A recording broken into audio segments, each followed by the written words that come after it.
And we welcome you to Blues Game Day Live alongside Joe Vitale, Darren Pang. The Blues skating this morning, getting in preparation for the Nashville Predators. Joe, it's the fifth and final meeting against the Predators. So we'll start with them, and then we'll get to trade deadline day yesterday. Yeah, Nashville, the Blues have handled them quite well this year, 3-1. I look back on that last home-and-home series. The Blues swept it. The ones that stand out in that series to me was you had McLeod and Maroon going toe-to-toe to start the weekend, and then Vladimir Tarasenko, the hat trick in Nashville with the OT thriller. These have been some terrific games. Playoff atmosphere. It's going to be a good one tonight. Okay, but Nashville's not the team that we've seen. The Blues stood fairly pat. They added Michael Del Zotto. The Nashville Predators, they did add Wayne Simmons, a real good, fierce competitor, good on the power play, something that Nashville's power play is struggling. And they also added Marcus Granlund, that has played well against the Blues in his time with the Minnesota Wild. They did. They went deep. You know, I think that you looked at Winnipeg and Nashville. They're making a splash, and the tone they're setting, I think, is they want to win. They want to win now. They're going for the Cup this year. They added, 4 bodies if you include Boyle and McLeod. Earlier a couple weeks ago. They wanted that bigger body presence on the power play, like you mentioned, with Simmons. Granlund's going to add some speed and some skill up front. So you're right, it's going to be a lot of new faces here tonight. It's going to be an exciting one.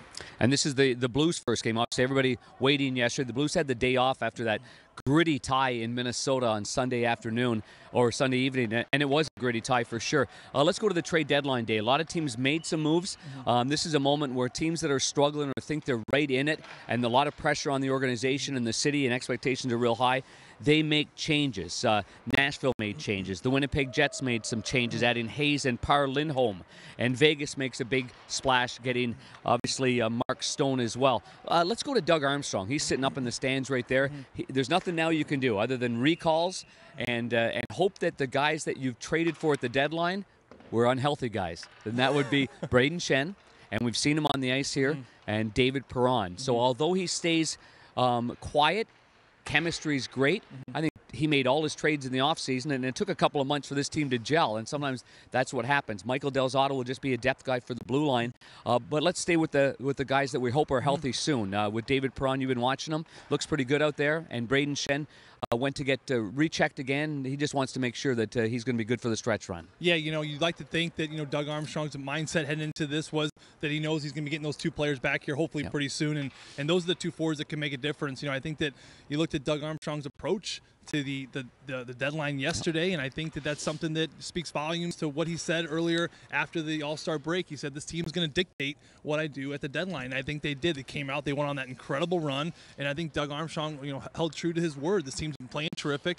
There's obviously chemistry, and Darren, as you know, you've been a part of teams where you bring players in, and sometimes those players you bring in, those new faces, can mess with that chemistry, and I don't think they wanted to do that here. I totally agree with you on that. It's been fun to watch these St. Louis Blues. There's something about camaraderie and playing for one another. We didn't see it early in the year. We clearly have seen it now. It's been a changed team. It's been a team with a lot of energy, a lot of composure in the heat of battle, and just some incredible competitiveness. So while everybody else makes these big moves, I like what the Blues did. And I like what, as Army is watching with his pro staff, last year he watched, Joe, 7-8 games before the deadline, and I would agree with them. The losses were losses where the team had really no spirit. They weren't fighting for one another, weren't battling for one another, and it was disappointing all the way around, no question about it.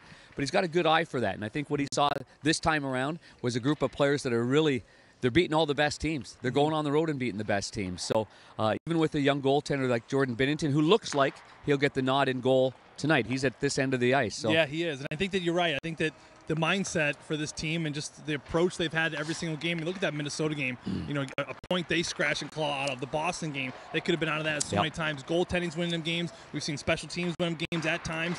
5-on-5 has been terrific. I don't think you can mess with it, and I think the Blues are going to be looking good here, and you're right, Jordan Binnington's going to be in, and I like Del Zotto. I like him. He's an experienced kid. He's a former first-rounder. He's got the skill up front. The New York Rangers, been Philly. He's been around. He's a seasoned veteran. I think that put him in that 6-7 role. I think when you go in the playoffs, you got to be deep, and you got to be deep in the defensive position. So the teams that didn't make many moves, there's a few teams out there, but the Blues, the hottest team in the NHL, Tampa Bay, the best team in the NHL, they didn't make any moves, and I'm sure they had some offers out there, but liked what they had, and instead of adding to something like that.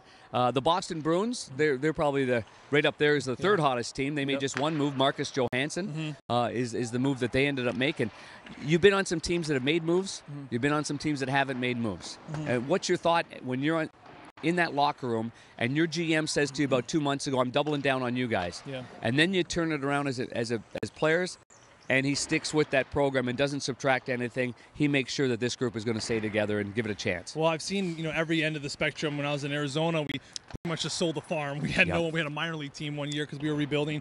There was the year in Pittsburgh where we finished first, and Ray Shiro added Aginla, Brendan Morrow. We added Douglas Murray. We had a UC Yokin. We had about 5 new faces that year when we were first in the league, and he wanted to go after it. And I think we got bounced in the second round. We got swept by Boston. So again, a team that is looking good up to that point. You have to kind of make that decision as general manager. It's not an easy decision, but I like what Doug's done here. I like that this group has come together. They're fighting for each other, and you don't really want to mess with that chemistry, because I've been on teams where you add faces and it does kind of mess with the rhythm of things. Okay, so big game tonight here at Enterprise Center. It's a 7 o'clock puck drop, and that's a 6:30 on the pregame show on the radio side. You and Chris Kerber got the call. John Kelly and I've got the call on Fox Sports Midwest. Pregame shows, as always, a half an hour before puck drop. So listen in or tune in. Is there anything else you want to add on this one, big guy? Jeez, Are you pretty good? I think I'm really good. Columbus Blue Jackets, they added some bunch, but yeah, we don't. Well, that's another story. Ooh, we can go there that's a whole time. chapter. I mean, wow. We can go on about them. That'll be a sidebar. We'll do that so at the bar. At some particular point. Okay. So it looks like Sammy Blais recalled. And looks like he'll be in the lineup. I'm going to try to take care of some inventory right here. Yeah.